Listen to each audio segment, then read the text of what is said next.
বৈষম্য বিরোধী ছাত্র আন্দোলনের শিক্ষার্থীরাই বা ছাত্ররাই যে শেষ কথা নয় তা প্রমাণ করে দিয়েছে রাজধানীর মাইলস্টোন স্কুল অ্যান্ড কলেজের শিক্ষার্থীরা। বৈষম্য বিরোধী ছাত্র আন্দোলনের ছাত্র নেতারা বা এনসিপির শীর্ষ নেতৃত্ব তারা যে নিজেদেরকে সর্বে সর্বা মনে করত এবং তাদের মধ্যে যে একটা অহংবোধ তৈরি হয়েছিল, বাংলাদেশে আর কোনো ছাত্র শক্তি নেই তাদেরকে চ্যালেঞ্জ জানানোর মতন, মাইলস্টোন স্কুল অ্যান্ড কলেজের শিক্ষার্থীরা সেই চ্যালেঞ্জটি জানিয়ে দিল এবং প্রমাণ করল এই বৈষম্য বিরোধী ছাত্র আন্দোলনের ছাত্রদের বাইরেও আরো অনেক ছাত্র শক্তি রয়েছে যারা যে কোনো সময় ফুঁসে উঠতে পারে ন্যায্যতার ভিত্তিতে।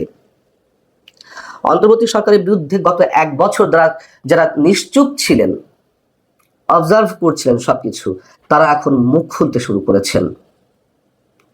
নির্বাচন, আইন শৃঙ্খলা পরিস্থিতি, রাষ্ট্রের সংস্কার, মার্কিন শুল্ক নীতির চাপ, অর্থনৈতিক অবস্থার গুমট পরিস্থিতি, যে মব ভায়োলেন্স বা মব ইনজাস্টিস, অনাকাঙ্ক্ষিত নানান ধরনের ইস্যু, এসব বিষয়ে সরকারের প্রতি চরম আস্থার সংকট তৈরি হয়েছে চারিদিকে। সরকারের দুজন উপদেষ্টার পদত্যাগের দাবি উঠেছে, এর আগেও অনেক উপদেষ্টা পদত্যাগের দাবি উঠেছিল, কিন্তু কেউ কারোর কথায় কোনো ধরনের তোয়াক্কা করছে না।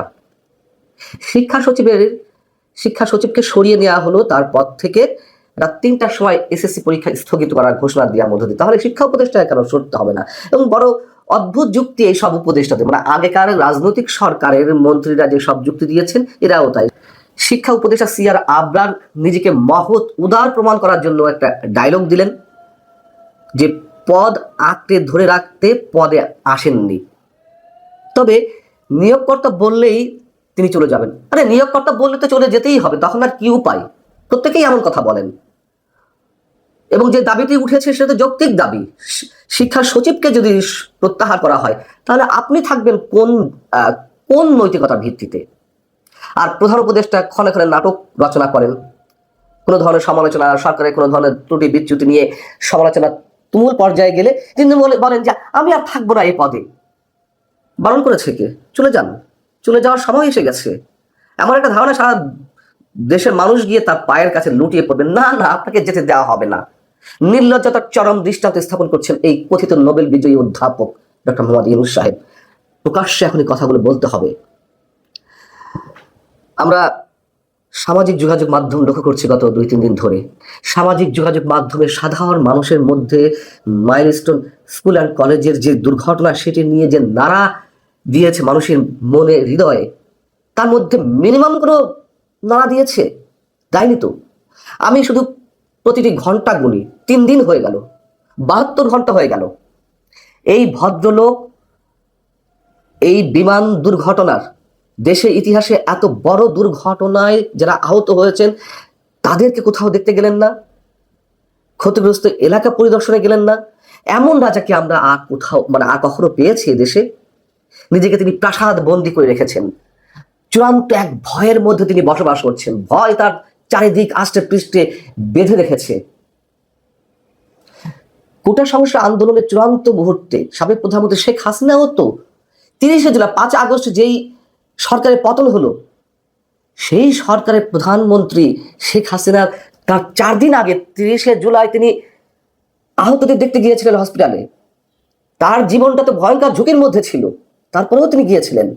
আর এই যে কথিত শান্তিতে বিজয়ী, নোবেল বিজয়ী অধ্যাপক ডক্টর মোহাম্মদ ইউনূস, তিনি কি এমন রিস্কের মধ্যে আছেন যে তিনি কাউকে দেখতে গেলেন না আজ পর্যন্ত, এখনো পর্যন্ত? জাতীয় নাগরিক পার্টি এনসিপির অন্যতম শীর্ষ নেতা হাসনাত আব্দুল্লাহ মুখ ফসকে একটা সত্য উচ্চারণ করে ফেলেছেন। তিনি স্বাস্থ্য উপদেষ্টাকে উদ্দেশ্য করে কথা বলতে গিয়ে ডক্টর মোহাম্মদ ইউনূসের প্রতি ইঙ্গিত করে বলেছেন যে উনার একমাত্র যোগ্যতা তিনি গ্রামীণ ব্যাংকে ছিলেন এবং ডক্টর মোহাম্মদ ইউনূসের খুব কাছের মানুষ। এই স্বাস্থ্য উপদেষ্টা লইয়া আমরা কি করিব? দুঃখের বিষয় হচ্ছে উনি নিজে চিকিৎসা করাতে যান সিঙ্গাপুরে। এসব কথা বলে তো থলের বিড়াল বের হয়ে আসবে। এই যে মাইলস্টোন স্কুল অ্যান্ড কলেজের ভয়ঙ্কর দুর্ঘটনা, এই বিষয়ে তার কোনো রোল আপনারা দেখেছেন? অর্থাৎ স্বজনপ্রীতি, ডক্টর মোহাম্মদ ইউনূসের দুর্নীতি, তার উপদেষ্টা পরিষদে যারা রয়েছেন তাদের অধিকাংশের বিরুদ্ধে একের পর এক যে দুর্নীতির অভিযোগ, সরকার পরিচালনা, রাষ্ট্র পরিচালনায় যে চরম ব্যর্থতার পরিচয় আমরা গত 1 বছর ধরে পাচ্ছি। এরপরেও ডক্টর মোহাম্মদ ইউনূস নিজেকে আন্তর্জাতিক খেলোয়াড় বলে দাবি করেন, যতই আন্তর্জাতিক খেলোয়াড় বলে দাবি করুন না কেন, যতই পরাশক্তিগুলো আপনার পিছিয়ে থাকুক না কেন, মানুষ যখন ফুঁসে উঠবে তখন কেউ পালানোর পথ খুঁজে পায় না। এবং এই যে হাসনাত আব্দুল্লাহ যে কথাগুলো বললেন, আপনাদের কি মনে হয় যে এগুলো আসলেই তারা বিরোধিতা করছে সরকারের? না, এগুলো নাটকের একটি অংশ। তাদের কখনো কখনো নিরপেক্ষতা দেখাতে হয়, যে আমরা তো ডক্টর মোহাম্মদ ইউনূসের বিরুদ্ধে কথা বলছি, যখন আবার তার পদত্যাগের প্রসঙ্গ ওঠে এই এনসিপি নেতারা গিয়ে তারা আবার এক ধরনের হুমকি ধামকি দেয়, না পদত্যাগ করা যাবে না, আপনি আসছেন অমুক কাজ করতে, আপনি আসছেন তমুক কাজ করতে, এগুলো শেষ করে যেতে হবে। কি যে এক গ্যারাকলে পড়েছি আমরা। আমরা দেখছি মানুষ এখন প্রকাশ্যে মুখ খুলতে শুরু করেছে, অন্তত যাদের দিকে আমরা চেয়েছিলাম এতদিন মুখে কুলুপ পেটেছিলেন, এখন তারা কথা বলছেন। সিপিডির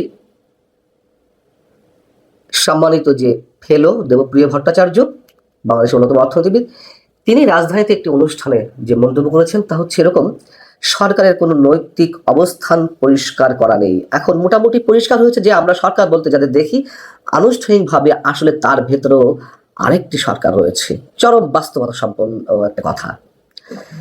তিনি বলছেন এটা এখন আর কোনো গোপন বিষয় নয়, এটা সবার কাছেই প্রকাশ্য।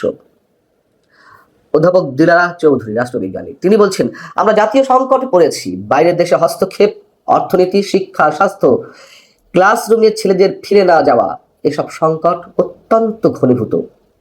অর্থনীতিবিদ মাহা মির্জা, তিনি বলছেন সরকারের সঙ্গে দ্বিমত করলে, এনসিপি নিয়ে কিছু বললেই অভ্যুত্থানের পক্ষে যারা ছিলেন তাদের আক্রমণ করা হচ্ছে। এর প্রতিটি কথাই তো একেবারে স্পষ্ট আমরা দৃশ্যমান দেখছি। ডক্টর মোহাম্মদ ইউনূস, যিনি গত ৩৬৫ দিনে একটি বারের জন্য শিক্ষার্থীদের উদ্দেশ্যে, ছাত্রদের উদ্দেশ্যে, দেশের শিক্ষা ব্যবস্থা নিয়ে, তাদের পড়াশোনা নিয়ে একবারের জন্য ট্রু শব্দটি উচ্চারণ করেননি। তিনি শুধু ব্যবসায়ী হতে শেখান, উদ্যোক্তা হিসেবে শেখান। এই ব্যক্তির কাছে আমরা কি আশা করতে পারি? আমরা নিশ্চিত আর বেশি দিন নয়, আর কিছু অল্প দিন থাকলেই দেশের যা ক্ষতি হওয়ার হয়ে যাবে, এই কথা এখন স্পষ্ট করে বলতে হচ্ছে আমাদেরকে, এবং তা প্রমাণিত হচ্ছে।